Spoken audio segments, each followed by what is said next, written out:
Hello, it's me, James, and I'm here with Ben. Hi, Ben. Bonjour. And we are here to talk about the ever impending Dark Phoenix Saga set, which has loads of great cards and so many cards that we've actually made multiple best of videos. We're here today to talk about the best of win conditions and things which enable win conditions. So, without further ado, let's crack on. And I'm going to change my scene and bring up the first card, which is Master Mold. He says, when fielded, when Master Mold attacks, or when Master Mold is KO'd, place a Sentinel token with 5 attack and 5 defense into the field zone. He's a 6-cost shield. Ben, what do we reckon about Master Mold?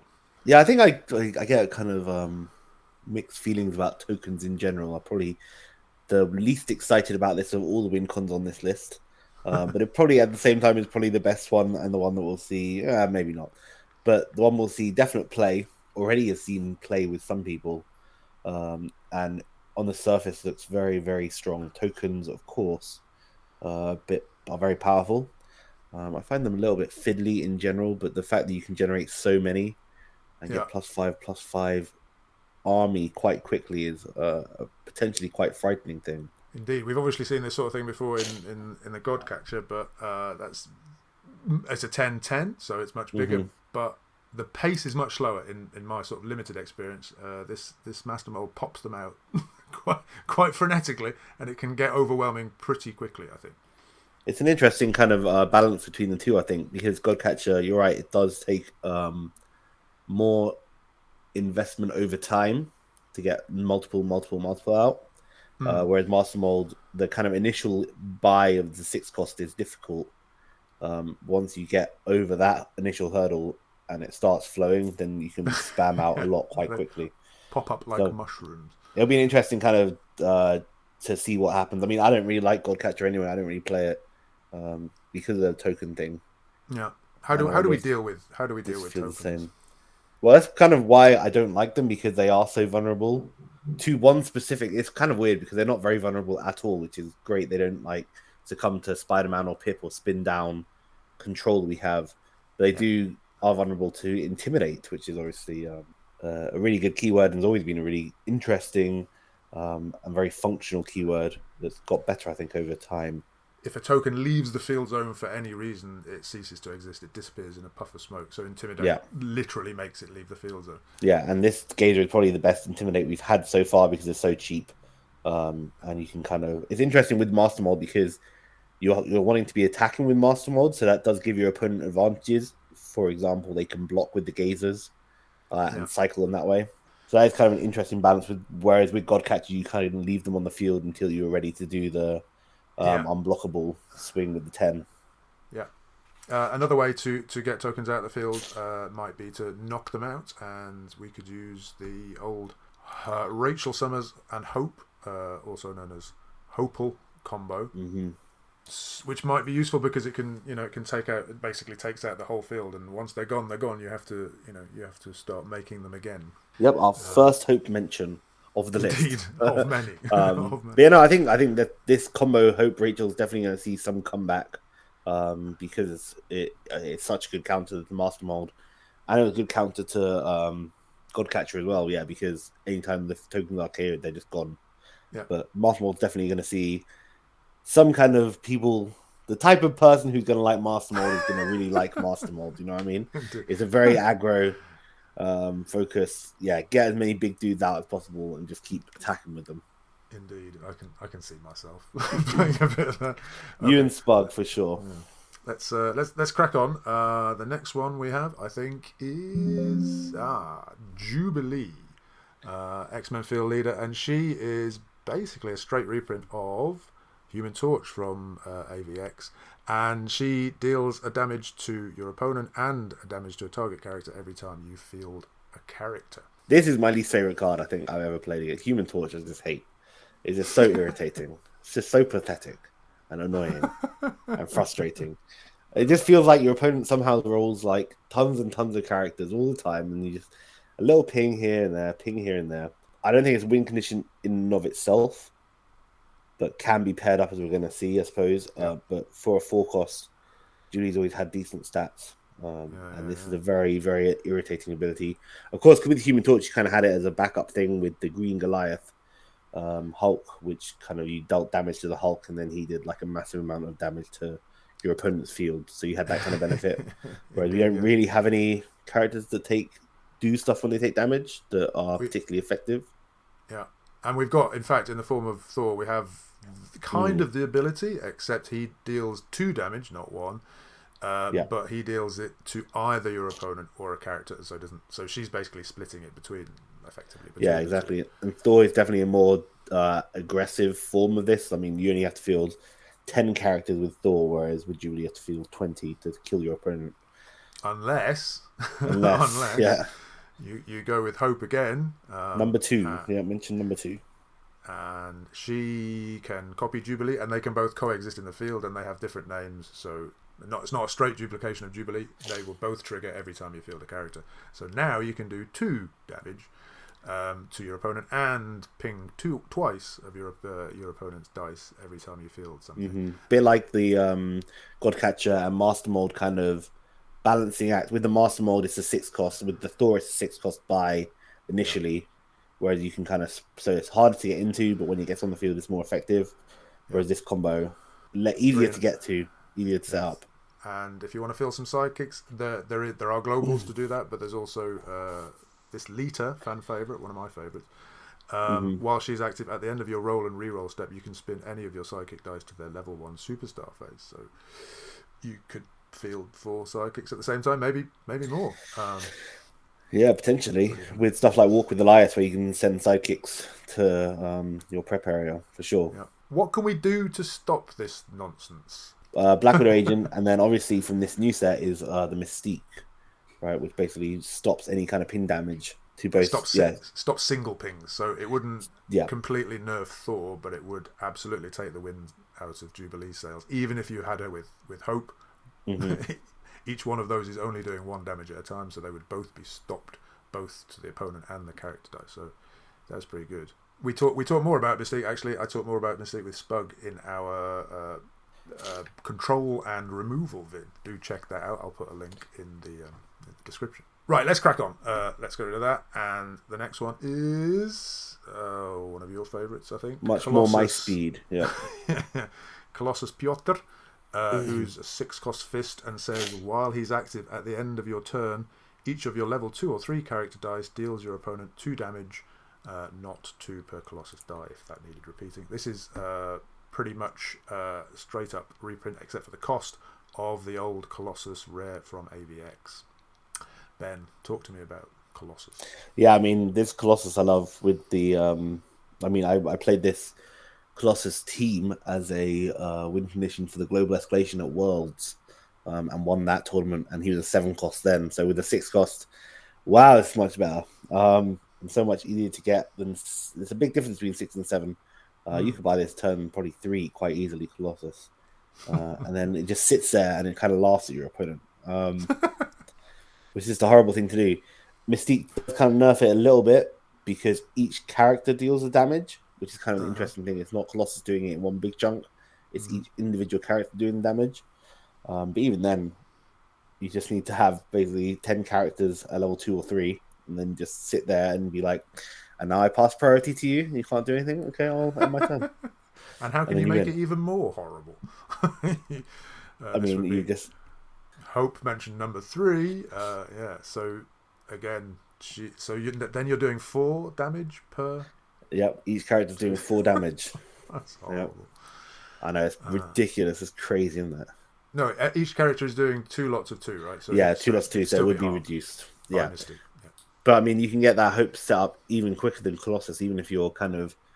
I think an interesting team build will probably be the Hope Summers with another win condition, so Hope Rachel combo as a defensive piece until you're ready to set up to win.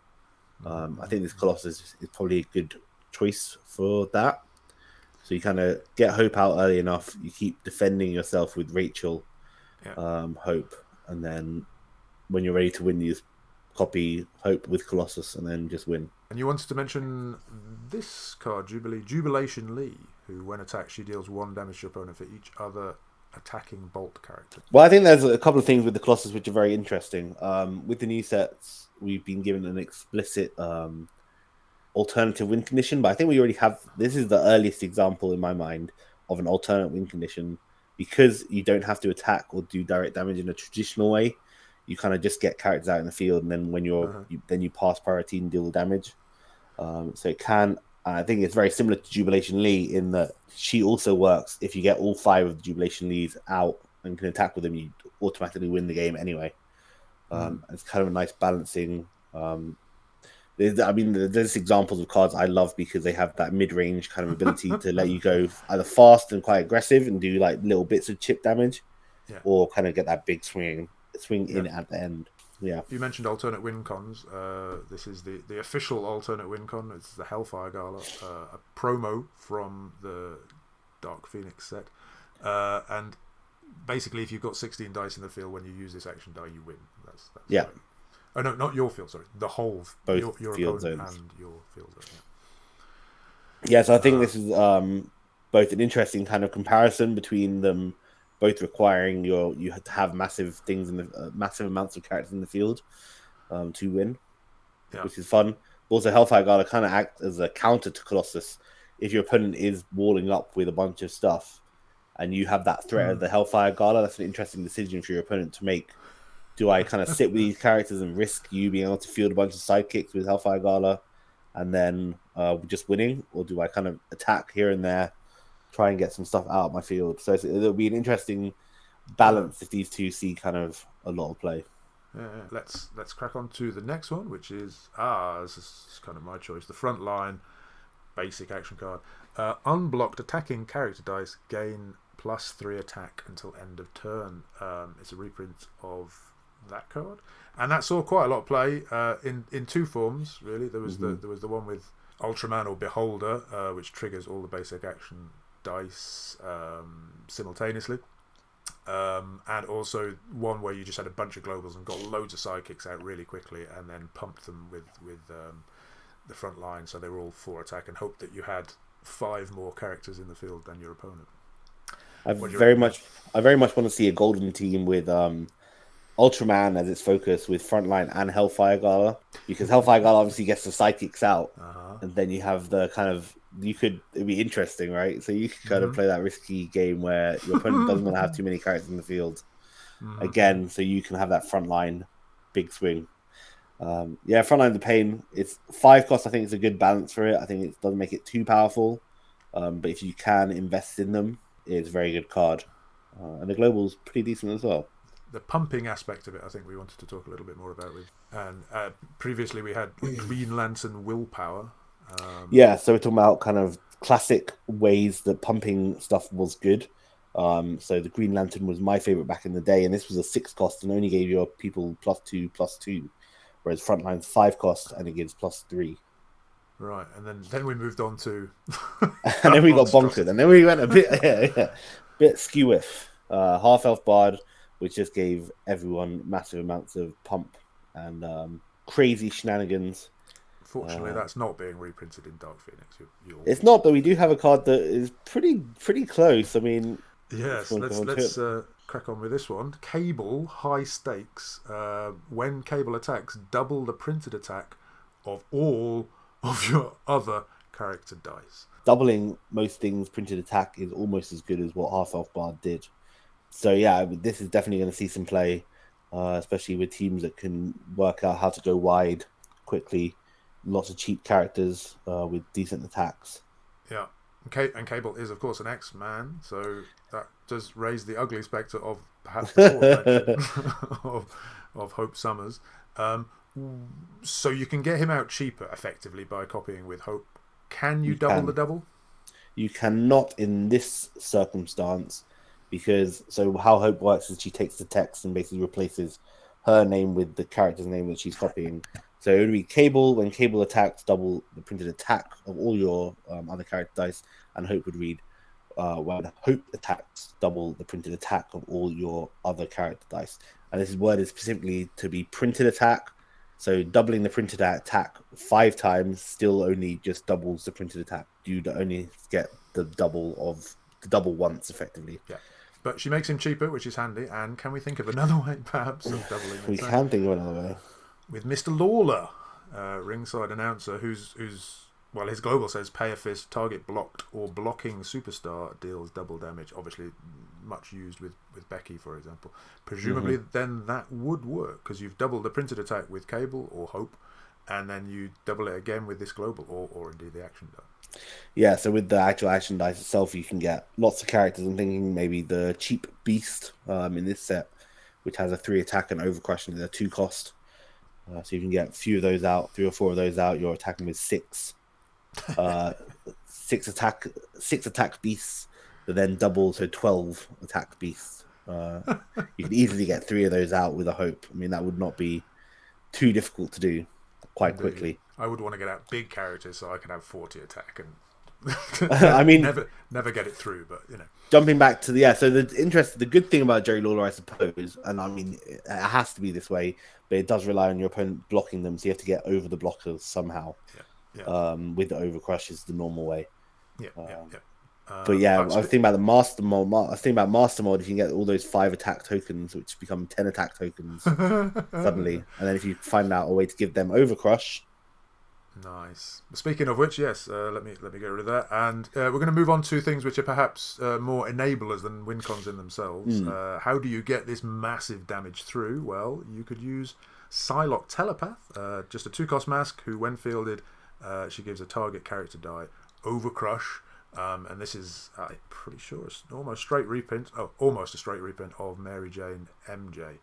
So you could, you know, having doubled it with your Cable, you could then give that whichever character had the biggest attack overcrush and go to town. Nice. I mean, the nice thing about Psylocke is she can target herself as well. Like the Mary Jane, you could target Mary Jane, but she has 1/1/2 attack, whereas Psylocke actually has 1/2/3. That 3 attack makes a difference. And then if you're doubling that again, like the Beast would have Psylocke same, it would, just by itself would have the 6 attack. On level 3, and then obviously you have the ability to target other things.